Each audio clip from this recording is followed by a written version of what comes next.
జాతీయ అంతర్జాతీయం అంటే ఇంటర్నేషనల్ ప్రపంచ దేశాలన్నింటి అంతర్జాతీయ. దేశీయం అంటే భారతదేశం. ఈ మాతృభాష అంటే మాతృ తల్లి. మాతృభాష అంటే తల్లి ఒడిలో పాలు పట్టిస్తూ అమ్మ నాన్న అని చిన్న చిన్న పదాలు చెప్తూ ఉంటే వింటూ మొట్టమొదటి బిడ్డలకు వచ్చేది మామ మామ మామ అని వస్తుంది. తెలుగు భాష అక్కడనే తల్లి ఒడిలోనే అభ్యసిస్తూ వస్తారు కాబట్టి దీనికి మాతృభాష అన్నారు. అది తెలుగు భాష కావచ్చు. మనకు ఇతర రాష్ట్రాల్లో పక్కన ఉన్నటువంటి తమిళనాడులో చెన్నైలో తమిళము, కేరళలో, కర్ణాటకలో ఇట్లా వివిధ రాష్ట్రాల్లో వారి మాతృ భాషలు వారు అభ్యసిస్తూ ఉండడము, మాతృభాషలోనే అన్ని విద్యలు నేర్చుకోవడము, నిష్ణాతులు కావడం జరుగుతుంది.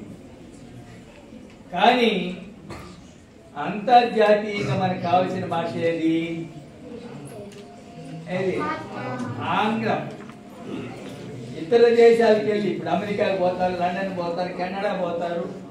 ఇప్పుడు మీరు ఇంజనీర్లు అయ్యి చదువుకొని లేదంటే అక్కడ చదువుకోవడానికి వెళ్తారు. వెళ్ళినప్పుడు మనకు ఏది కావాలా? ఆంగ్లం కూడా కావాలి.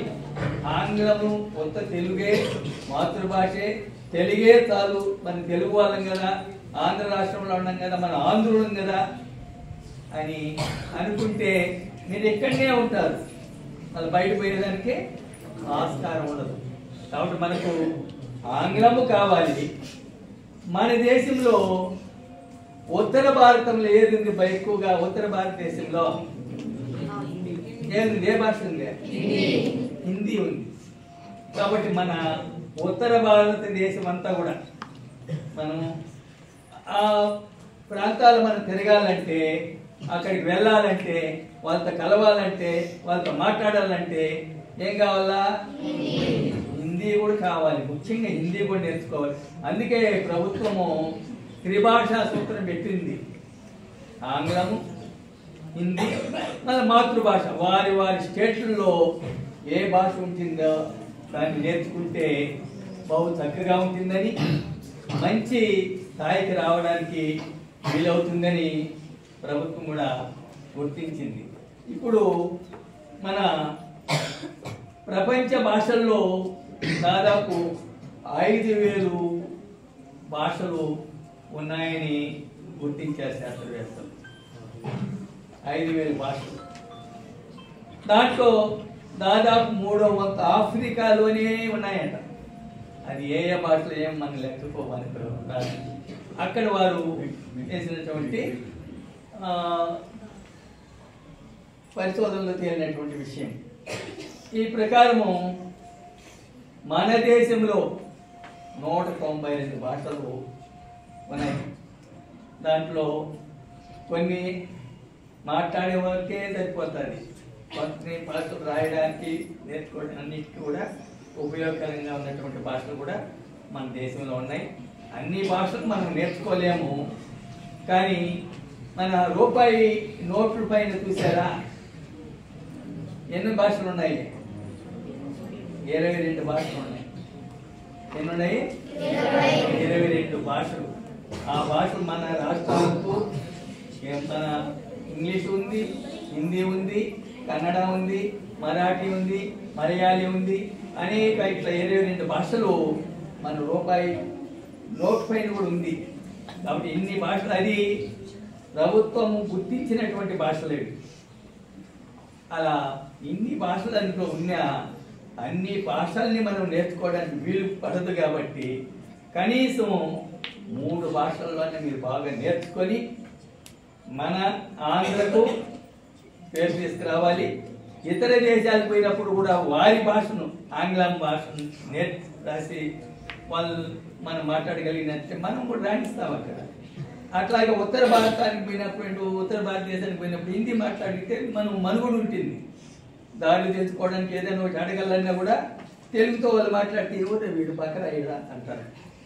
కాబట్టి ఆ భాష మాట్లాడాలి అక్కడ పోయినప్పుడు.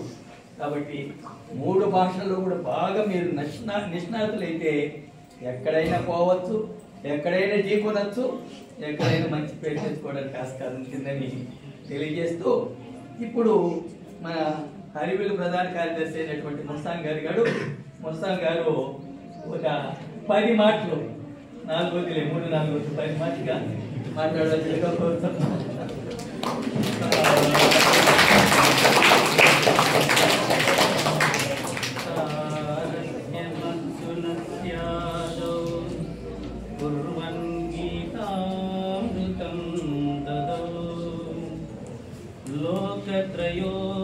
లోకత్రయోపకారాయ తస్మై కృష్ణాత్మనే నమః. వేదికను అలంకరించిన ఈనాటి సభాధ్యక్షులు శ్రీమతి రామాంజలం గారికి, ఈ విద్యాధినేత అధినేత రామచంద్రారెడ్డి గారికి, ముఖ్య అతిథి డాక్టర్ వేంపల్లి అబ్దుల్ ఖాదర్ గారికి, ప్రజలు శరణ్యారెడ్డి గారికి, సంఘ అధ్యక్షులు భాస్కర్ రెడ్డి గారికి, ఇక్కడ ఉన్నటువంటి ప్రతి ఒక్కరి పెద్దలకు హృదయపూర్వకంగా పాదాభివందనం తెలుపుతూ చిరంజీవులను ఆశీర్వదిస్తూ, భాష తెలుగు భాష కమనీయమని చెప్పిన పిల్లలు చాలా చక్కగా చెప్పారు. అమ్మాయి ఇక్కడ వినాలి, నేను అప్పుడప్పుడు అడుగుతాను ప్రశ్నలు, సమాధానం చెప్తే మన బాగుంది. తెలుగు కమ్మదనాన్ని గురించి చాలా చక్కగా చెప్పడం జరిగింది. అయితే తెలుగు సాహిత్యము కొంత నూతనమైనదే కావచ్చు, కానీ తెలుగు భాష సంస్కృత, ప్రాకృత, సౌరసేన ఇలా చాలా భాషలతో పాటుగా తమిళం, కన్నడ వీటన్నిటికంటే కూడా నవీనం కాదు, ప్రాచీనమే. అప్పటి నుంచినే తెలుగు భాష ఉంది, తెలుగు మాట్లాడుతూ ఉన్నారు. అయితే లిపి వచ్చింది అంటే అక్షరాలు వచ్చి అది వచ్చేటప్పటికి కొంత ఆలస్యం జరిగిండొచ్చు. తమిళ భాష కంటే కొంత మనం సాహిత్యంలో కొంత తక్కువగా వచ్చినాయి, కానీ భాష మాత్రం పూర్వీకంగానే ఉంది. ఎక్కడ లేకుండా ఏం లేదు. అప్పుడు ఊరికే మనమేమి ఇతర భాషలు మాట్లాడలేదు, తెలుగు భాషనే మాట్లాడుతూ ఉన్నాం. అయితే సంస్కృతము భాషకు మాతృక అని చెప్పి చాలా మంది చెప్పినా డాక్టర్ రిచర్డ్ కార్డ్వెల్ అనేటువంటి ఆయన చాలా చక్కగా దేశమంతా విస్తుపోయేటట్టుగా చాలా చక్కటి విషయాలు చెప్పారన్నమాట. ద్రవిడ భాషలు ద్రవిడ భాషలకు మాతృక సంస్కృతం కాదు, నేరదు అని చెప్పని ఆయన చక్కగా నిరూపించాడు. డాక్టర్ రిచర్డ్ కార్డ్వెల్ అని ఆయన 1854 చేయడం జరిగినది. మహానుభావుడు ఆయన ఎంత పరిశోధన చేశాడంటే భాషలన్నిట్లో ద్రవిడ భాషల్లో ఆయన వచ్చింది ఇంగ్లీషు, ఈస్ట్ ఇండియా కంపెనీ అధికారిగా వచ్చాడు, ఒక పాదకులు వచ్చాడనమాట. ఆయన చాలా పరిశోధన చేశాడు. దానికి అప్పుడు సర్ చార్లెస్ ట్రైన్క్వాన్ అనేటువంటి ఒక గవర్నర్, అప్పుడు మద్రాస్ గవర్నర్, ఆయన సహకరించాడు. ఆయన భాషాపరంగా ఆయన పరిశోధన చేసేందుకు తగిన కాలం ఇచ్చాడు, తగిన ఆర్థిక స్తోమత కూడా ఆయనకి ఇవ్వడం జరిగింది అన్నమాట. ఆ విధంగా భాష ప్రాచీనం కాదు. అయితే ప్రపంచంలో 6000 భాషల దాకా ఉన్నాయని చెప్పి పెద్దలు హరినాథ్ సార్ గారు చెప్పారు. అందులో 4000 భాషల పైన సాహిత్యం కలిగి ఉన్నాయి, అంటే లిపి, అక్షరాలు గిక్షరాలన్నీ కలిగి ఉన్నాయి. వీటన్నింట్లో కూడా 2 భాషలు బాగా గుర్తుపెట్టుకోలేనా. ఎందుకు మాతృభాష అంటే అందరికీ మాతృభాష, ఆయా భాషకు అందరికీ మమకారం ఉంటుంది, కానీ ప్రత్యేకంగా తెలుగు కోసం ఎందుకంటే ప్రపంచంలో 2 తీయనైన భాషలు, ఒకటి తెలుగు, ఇంకోటి ఇటాలియా. అది అజంత పద్ద సోనియా, ఆమె ఇటాలి సోనియా, అక్కడ అచ్చుతో అంతమైంది. ఇక్కడ తెలుగులో ప్రతి పదం కూడా తెలుగుతో అచ్చులతోనే అంతమవుతాయి. కాబట్టి ఈ 2 భాషలు ప్రపంచంలోకెల్లా మధురమైన భాషలు అనేటువంటి పేరు ప్రఖ్యాతులు గడించినటువంటి భాష తెలుగు భాష. అట్లయితే మొదటి స్థానంలో కూడా ఉంది. ప్రపంచంలో ఉండే భాషలన్నిటికంటే కూడా మొదటి స్థానం మంది అని ఖచ్చితంగా చెప్పచ్చు అన్నమాట. ఎందుకంటే ఆస్ట్రేలియాలో భాషా లింగ్విస్టిక్ శాస్త్రం భాషాశాస్త్ర ప్రొఫెసర్గా ఆయన చెప్పాడు. ఆయన గైట్రాడ్ ఫంక్ వగ్జలాన్ అనేటువంటి ఆయన ఏం చేస్తే చెప్పాడంటే అతి తక్కువ కాలంలో ఎక్కువ భావాలను వ్యక్తం చేయగలిగే భాష కేవలం ఒక్క తెలుగు మాత్రమే అని చెప్పాడన్నమాట. ప్రపంచంలో ఉండే భాషల కన్నిటికంటే కూడా కేవలము అతి తక్కువ కాలంలో, అంటే మన పదాలన్నీ కూడా అన్న, అక్క, చెల్లి, అట్లా బడి, గుడి, తడి, పొడి ఇవన్నీ కూడా తీసుకోండి. 2 అక్షరాల పదాలు అనేకం ఉన్నాయి మన భాషలో అన్నమాట. తర్వాత 3 అక్షర పదాలు కొద్ది, దానికంటే 4 అక్షరాల పదాలు చాలా తక్కువ, 5 అక్షరాల పదాలు 1, 2 తప్ప ఇంకెక్కువ ఉండవు అన్నమాట. ఇది మన తెలుగు భాష ఉండే గొప్పదనము. నిజానికి ఆయన ఇటీవలే, ఆయన మన పాతవాడు కాదు, ఇటీవలే నిరూపించాడన్నమాట. ప్రపంచంలో ఉండే భాషలన్నిటిలో కూడా అతి తక్కువ కాలంలో ఎక్కువ విషయాలు చెప్పగలిగినటువంటి భాష కేవలం తెలుగు మాత్రమే అన్నారు. ఇది గర్వకారణమేనా? గర్వించదగినదా? గర్వించదగినదా? అందరూ గర్వించాలి కదా. అందుకే తెలుగు వారిగా మనము గర్విద్దాం. జెరాల్డ్ కెల్లీ అనేటువంటి ఆయన అమెరికా, ఆయన కూడా తెలుగు ఫోనిక్స్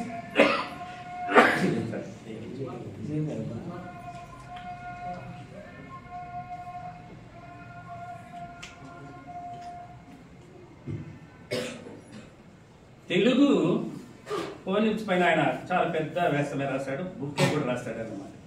వాళ్ళు అమెరికా దేశస్థుడు, ఆయన మన ప్రాంతం వాడు కాదు. అయినా మన భాష పైన మమకారాన్ని వాళ్ళంతా చూపారు. నేను తక్కిన సమయం మళ్ళీ ఒక పర్యాయం వచ్చినప్పుడు నేను తెలుగు భాషను గురించి సంపూర్ణంగా దాంట్లో ఒక మాధుర్యము, అది ఎట్లా పుట్టింది, తెలుగు అనే పదం ఎట్లా పుట్టింది, తెలుగు అనేది ఎట్లా వచ్చింది, తర్వాత ఆంధ్ర అనే పదం ఎట్లా వచ్చింది, వీటన్నిటి గురించి ఇంకొక సందర్భంలో చెప్తాను. కానీ తెలుగు భాష యొక్క గొప్పదనాన్ని గురించి ప్రపంచంలో ఉన్నటువంటి వాళ్ళందరూ కూడా మెచ్చుకునేటువంటి ఆ విషయాలు మాత్రమే నేను చెప్పదలుచుకున్నాను అన్నమాట. చూడండి, మొట్టమొదట తెలుగు భాషను ప్రపంచానికి పరిచయం చేయాలని చెప్పని ఇద్దరు క్రైస్తవ మత ప్రచారకులు ఈ భాషకు జెంటియా అనే పేరు పెట్టి ప్రపంచానికి పరిచయం చేశారన్నమాట. వారు మొట్టమొదటి చేశారు. అది కొన్ని పదాలు, వ్యవహారిక పదాలు, కొన్ని పదాలు మాత్రమే తీసుకుని వాళ్ళు చెప్పడం కలిగింది. తర్వాత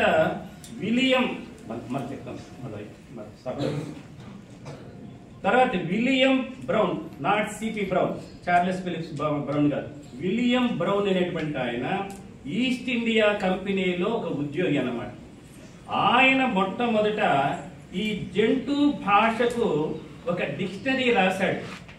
తెలుగు పదము, దాని అయినటువంటి ఇంగ్లీష్ పదం చెప్పి ఈ తెలుగు పద భాషను 1818లోనే ఈ ప్రపంచానికంతా కూడా పరిచయం చేశాడు అన్నమాట. అలాగా అది పరిచయం అయిన తర్వాత అమ్మాయి నికోలో కాంటే అనేటువంటి పెద్ద ఆయన కూడా ప్రపంచం ఉండే భాషలన్నిటిగా అన్ని పరిశోధన చేసి అతి కమ్మగా ఉండే భాషలు ఇది అని చెప్పి ఇటాలియన్ ఆఫ్ ది ఈస్ట్ అని చెప్పినటువంటి మహానుభావుడు.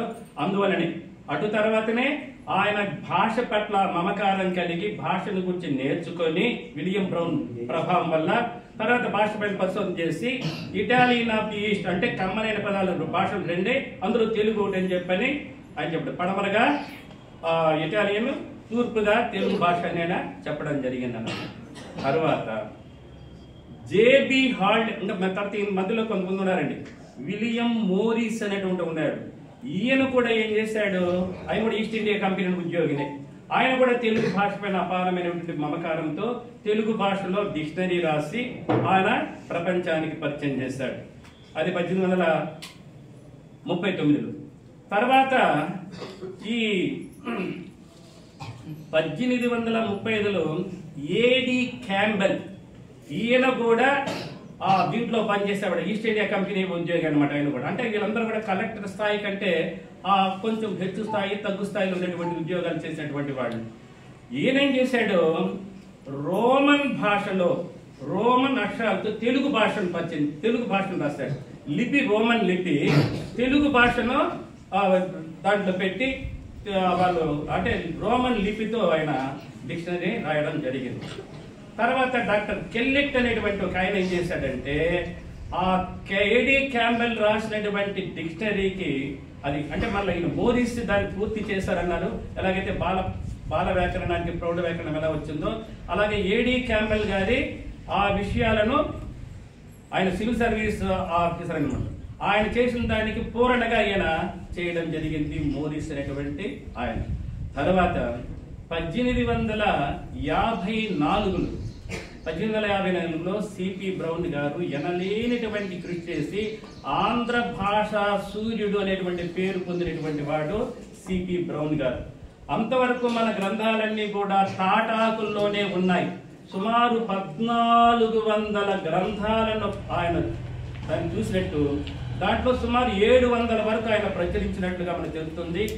ఆయన ఇంగ్లీషు అధికారి అయినా తన జీతంలోని డబ్బునంతా మనకు కడపలో ఒక బ్రౌన్స్ గ్రంథాలయం ఉంటుంది, దాన్ని స్థాపించి అక్కడ ప్రింటింగ్ ప్రెస్ ని ఏర్పాటు చేసి మొట్టమొదట తెలుగు భాషను ప్రింటింగ్ రూపంలో తీసుకొచ్చినటువంటి వ్యక్తి సిపి బ్రౌన్ గారు అన్నమాట.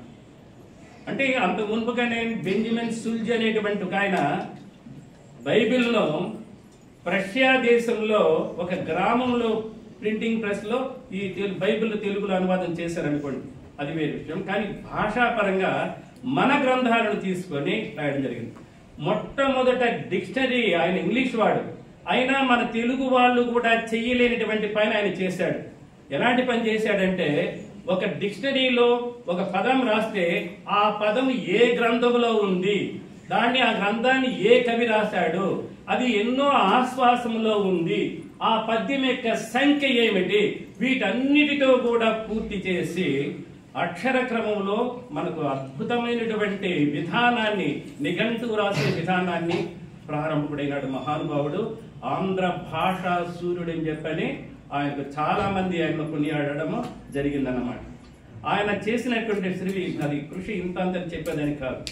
తర్వాత 1854లోనే ఈ రిచర్డ్ కాల్డ్వెల్ అనేటువంటి ఆయన కూడా చాలా పరిశోధన చేసి ఈ మన తెలుగు భాష సంస్కృతం నుంచి పుట్టలేదు, ఇది ఇండివిజువల్ గా పుట్టిందే, కాకపోతే సాహిత్యాన్ని ఏర్పాటు చేసుకునేటప్పుడు ఇది అన్ని భాషల నుంచి సంస్కరించి 56 అక్షరాలుగా రూపుదిద్దుకున్నది.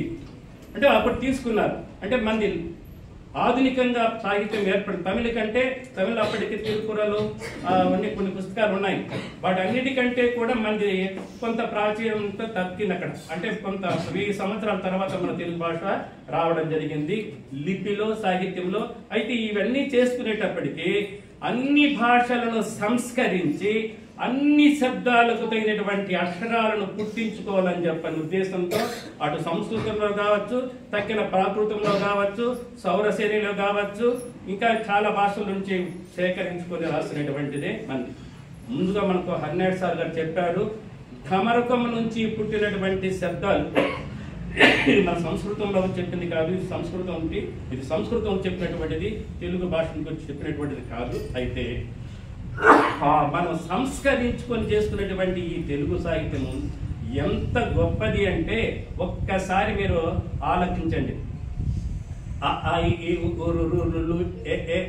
ఎక్కడ కానీ నా పెదవాళ్ళు కానీ నా పళ్ళు కానీ కదలలే కదా, కలవలేదు. ఐ వరకు ఔ వరకు. తర్వాత కక్క గగ్గ ఇඤ ఎక్కడైనా నా నోరు కలిసిందా? అది కూడా ఎక్కడి నుంచిదా? ఇక్కడే బలపడింది. కక్క గగ్గ అంతవరకు. మళ్ళీ తర్వాత చెచ్చ జజ్జ ఇని అది కూడా కలవాలి. తర్వాత ఇంకొంచెం ముందు కొంచెం నోట్లో కొంచెం నాలుగుతో పని నోటి ఏర్పడింది. టట్ట డడ్డ అప్పుడు నాలుగుతో పని వచ్చింది. మళ్ళీ తత్త అప్పుడు దవడలు పళ్ళు పనిచేస్తాయి. తత్త దద్ద నా. తర్వాత పప్ప పప్ప అనేటప్పటికే ముందుకు వచ్చేస్తుంది కదా, పప్ప బబ్బ మా. అంటే ఈ అక్షరాల సముదాయము హృదయాంత కంఠం యొక్క మొదటి భాగం నుంచి, హృదయం నుంచి ఒక్కొక్క వర్గం ఒక విధంగా రావడం జరిగింది. ఇది రామానుజాచార్యుడు చెప్పారు. పంచానాం నాంతు పంచార్ణానాంతు పంచానాం వర్గానాం సర్వాత్మత్వేన సర్వదా అని ఆయన నిరూపించాడు. తర్వాత వీటికి అర్థం కూడా చాలా చెప్పాడు. అది మీ స్థాయికి నేను చెప్పదగిందో కాదు, కానీ కొంచెం గుర్తు పెట్టుకోండి చెప్తున్నాను. ఈ మొట్టమొదట కక్క గగ్గ ఇన్య ఉంది కదా, ఇవి 5 అక్షరాలు కదా, ఇవి పంచభూతాలను తెలియజేస్తాయి. పంచభూతాలు అంటే ఏమి? భూమి, ఆకాశము, నీరు, అగ్ని, వాయు. ఈ 5ంటిని అది తెలియజేస్తాయి. మళ్ళా చచ్చ జచ్చ ఉంది కదా, ఇది మన కర్మేంద్రియాలను తెలియజేస్తాయి. కర్మ అంటే మన పని చేసే ఉంటే అవయవాలు అంటే నోరు, చేతులు, కాళ్ళు, మలమూత్రాలు విసర్జించే అవయవాలను తెలియజేస్తుంది. తర్వాత టట్ట ఢడ్డ అనా ఉందే, ఇది మన జ్ఞానేంద్రియాలు. జ్ఞానేంద్రియాలు తెలుసు కదా, ఏమి? కళ్ళు, చెవులు, ముక్కు, నాలుక, చర్మం. మరి ఇవి వచ్చి టట్ట డడ్డ అన. మళ్ళీ తత్త దద్ద అంటే ఈ కళ్ళ వల్ల కలిగే ప్రయోజనము, అంటే జ్ఞానేంద్రియాల వల్ల కలిగే ప్రయోజనం. కళ్ళ వల్ల ఏం కలుగుతుంది? రూపం. చెవుల వల్ల ఏమవుతుంది? శబ్దం. అట్లాగే నాలుక వల్ల రసం, రుచి, రసం అనేది పెరుగుతుంది. అలాగే చర్మం వల్ల స్పర్శ, ఇంకా ముక్కు వల్ల గంధం.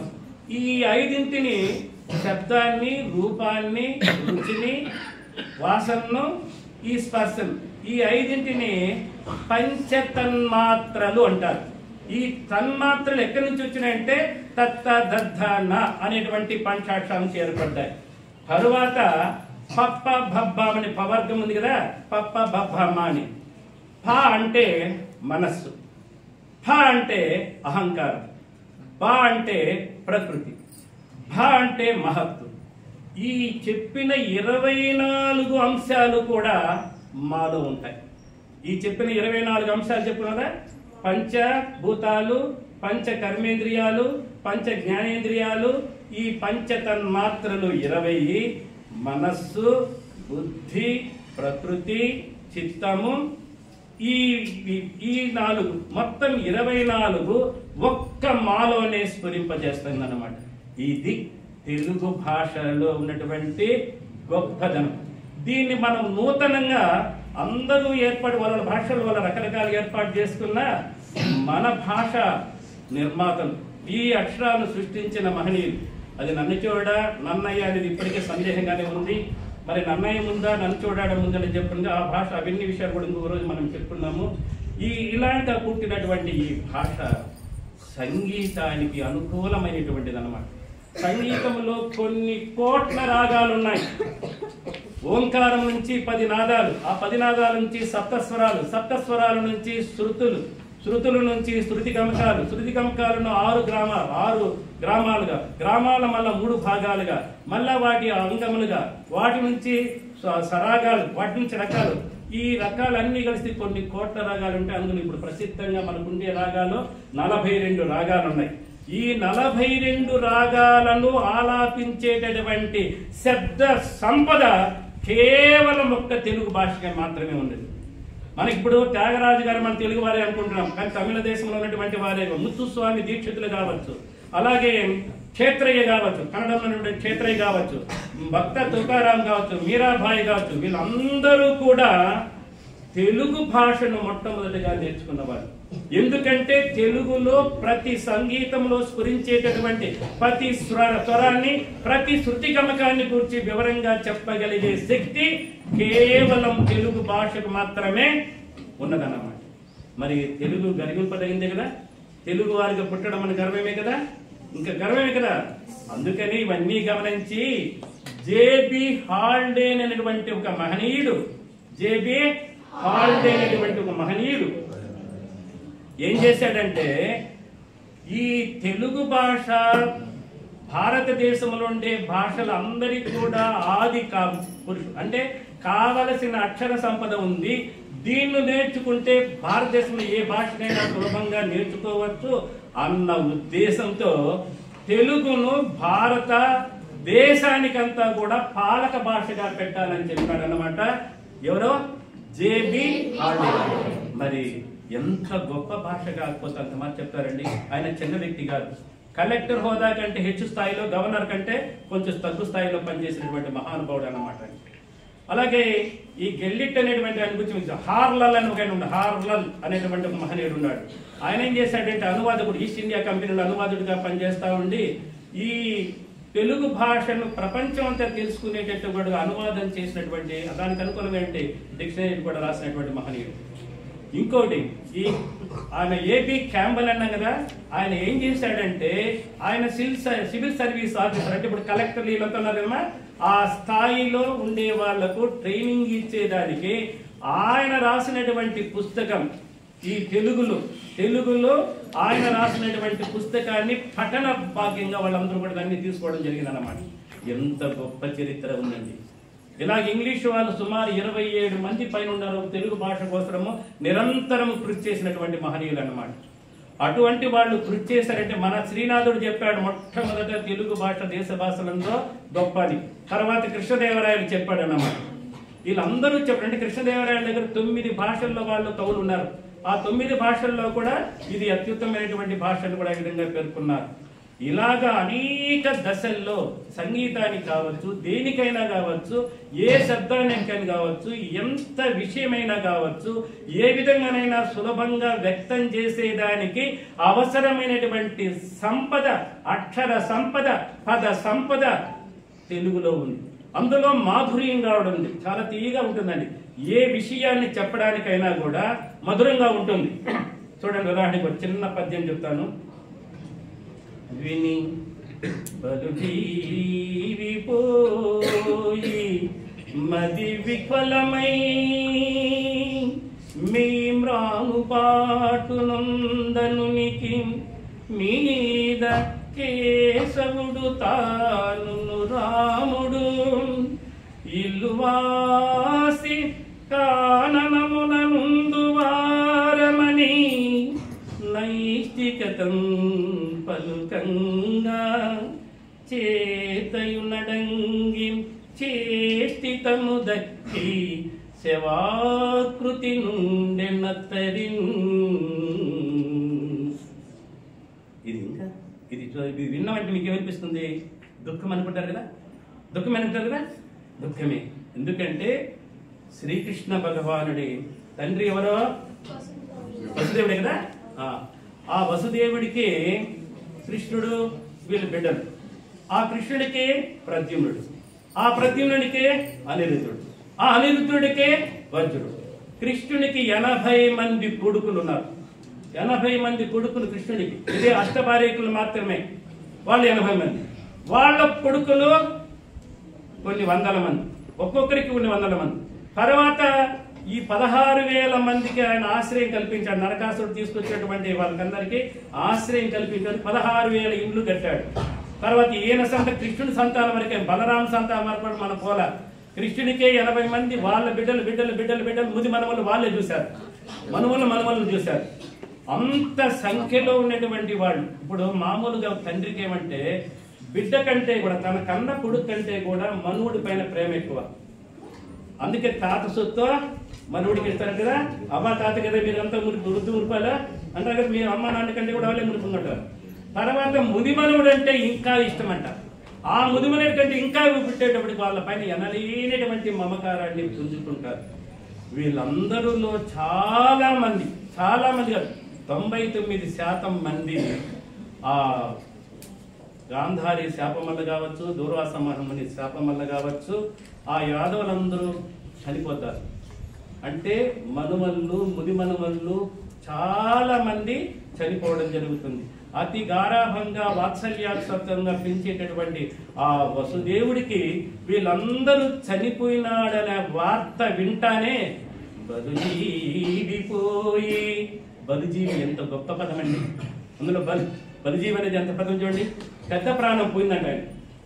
అంతమంది మనుషులు ప్రాణాలు పోతున్న మనువులంతా చనిపోయారని చెప్పని ఆయన ప్రాణమా పోయిందండి, పెద్ద ప్రాణం పోయిందండి. ఇంకా అప్పుడు ఏం చేశాడు? తనకు ప్రియమైనటువంటి వాడు సాక్షాత్ భగవత్ స్వరూపుడు, భగవద్ అవతారమైనటువంటి శ్రీకృష్ణుడు అప్పుడు వచ్చాడు. ఇంతమంది చనిపోయి బాధపడుతూ ఉంటే మనసు విహ్వలమైపోయింది, మారుమారైపోయినాడు, నిక్షళంగా అయిపోయింది. అటువంటి సందర్భంలో కృష్ణ భగవానుడు వచ్చాడు. నాయన, నేను అన్న ఇద్దరం కలిసి ఈ ఇంటిలో ఉండకుండా మేము అడవికి వెళ్ళిపోతాము అన్నారు. ఎట్లుంటుందండి బాధ? ఎట్లుంటుంది? మనుమలందరూ చనిపోయి అనుభవించాడు, పెద్ద ప్రాణం పోయినట్టుగా ఉండేటువంటి అతనికి మళ్ళా కృష్ణుడు వచ్చి నేను మా అన్న ఇద్దరం కూడా అడవికి వెళ్ళిపోతామంటే ఆయన పరిస్థితి ఏమైంది? పెద్ద ప్రాణం పోయింది, మనిషిలో ఏం చలనం లేదు. ఎప్పుడైతే ఇదంత లేడు, ఆయనకి ఏమి ఆలోచన జ్ఞానం చేసేదాన్ని ఆలోచించేదానికి కూడా విధి లేకుండా చేత నడంగియు చేష్టితం గతి, ఎలాంటి ఏమి చేయలేకుండా ఒక్క శవంలాగా ఉన్నాడంట. మరి ఇంత విషయాన్ని ఒక్క తెలుగు పద్యంలో ఎంత కమనీయంగా చెప్పవచ్చునో చూడండి. ఎంత పెద్ద సమాసాలేం కాదు, అంటే ఎంత విషయమైనా కూడా సులభంగా చక్కగా వ్యక్తం చేయగలిగే శక్తి సామర్థ్యం ఉండే భాష తెలుగు భాష. మరి సంస్కృత భాషతో కలిసి బాగా శోభించింది. సునాయా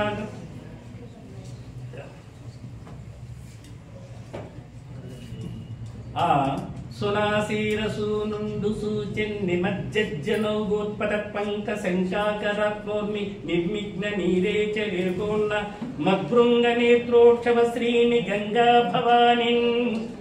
ఏమన్నా అర్థమైందిరా? సునాశీరసూనుండు సూచెన్ని మజ్జనౌగోత్పట పంక శంకాకరాత్మోర్మి నిర్మిఘ్న నీరేచ రేకోణ మద్భృంగ నేత్రోక్షవ శ్రీని గంగా భవాని. అంటే సంస్కృత భాషతో తెలుగు భాష ఎంత రాణిస్తుందో దీని అర్థం తెలిస్తే మనకు తెలుస్తుంది. అర్జునుడు అదే వాళ్ళ నియమం పెట్టుకున్నారు, అంటే ఒకరు ద్రౌపదితో ఎవరు అన్నదమ్ములు ఇంకొకరు ఉంటే గాన వీళ్ళు తీర్థయాత్రలు చేయాలని ఒక సంవత్సరం అంటే కొంతమంది అంటారు, కొంతమంది 14 సంవత్సరాలు అంటారు, ఒక సంవత్సరమే కరెక్ట్. ఆ విధంగా పోయినాడు ఆయన. ఎవరో అర్జునుడు. అలా పోయినప్పుడు ఆయన నదికిలో సూర్యునికి అర్ఘ్యం ఇస్తారండి. ప్రతి ఒక్కరు కూడా, నాయన భక్తులు పెట్టుకోండి, ప్రతి ఒక్కరు కూడా సూర్యునికి నమస్కారం చేయడం చాలా అవసరం. మన పూర్వీకులు అనుసరించిన విధానం అన్నమాట. దానికి మన ఎక్సర్సైజ్ చేస్తూ 12 విన్యాసాలతో మనం సూర్యునికి మనం చేయాలి. 1, 2, 3 ఇవన్నీ ఉన్నాయి. ఆ చేస్తే కన్నా ఆరోగ్యము బాగుంటుంది. ఎందుకంటే సూర్యుడే మనకు సర్వాధారం. సూర్యుడు లేకపోతే ఒకరి ముఖం చూసేందుకు అవుతుందా? సూర్యుడు లేకపోతే మన తాగే నీళ్ళు వస్తాయా? సూర్యుడు లేకపోతే 674 వాయువుల పైన ఉన్నాయట. అందులో మనకు కావలసిన ఆక్సిజన్ సమపాలన పెట్టేది సూర్యకిరణమేనా? భోజనం సూర్యుడు లేకపోతే పండదా? సూర్యుడు లేకపోతే ఏ వస్తువు కానీ ఎండకుండా పోతే చెడిపోతాయా? ఆరోగ్యం చెడుతుందా? వీటన్నిటికీ ఆధారమైనటువంటి సూర్య భగవాని రోజుకు చాలా ప్రాముఖ్యం ఉంటుంది. అందుకే మనం చాలా మంది చెప్పారండి, మనకు బ్రిటిష్ వాళ్ళు మనం చెడగొట్టేదానికి మనకు ఆదివారం సెలవు పెట్టారు, మనం చేయరాని పనులు మనం చేస్తున్నారు. ఆమిషం మధుపానం చయ కరోతి రవేర్దినే సప్త జన్మ భవే ద్రోగి జన్మ జన్మ దరిద్రత. ఆదివారం మనము మాంసంగాన తింటే, ఆదివారం మనం మాంసం తింటే, ఆదివారం మనం మధువులు సేవిస్తే అంటే తాగిపోతాం, మందుమగ్గులు అంటారు కదా, అవి తాగితే, ఆదివారం తలకు నూనెంటుకొని స్నానం చేస్తే. భాష గురించి మాట్లాడండి, భాగవతం భారతం పోవద్దు, భాష గురించి ఎంతసేపు మాట్లాడుతూనే వాళ్ళిద్దరు మాట్లాడినారు, రెస్ట్ మాట్లాడారు. సరే సార్.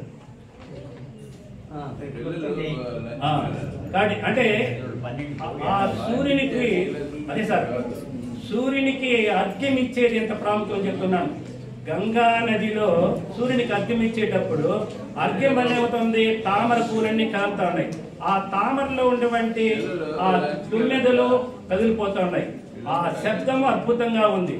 ఆ విషయాలన్నీ కూడా కమనీయమైనటువంటి తెలుగు భాషలో వ్యక్తం చేసినట్టుగా ఏ ఇతర భాషలోనా వ్యక్తం చేసేదానికి వీలు కాదని చెప్పేదానికి ఇవన్నీ చెప్పాను.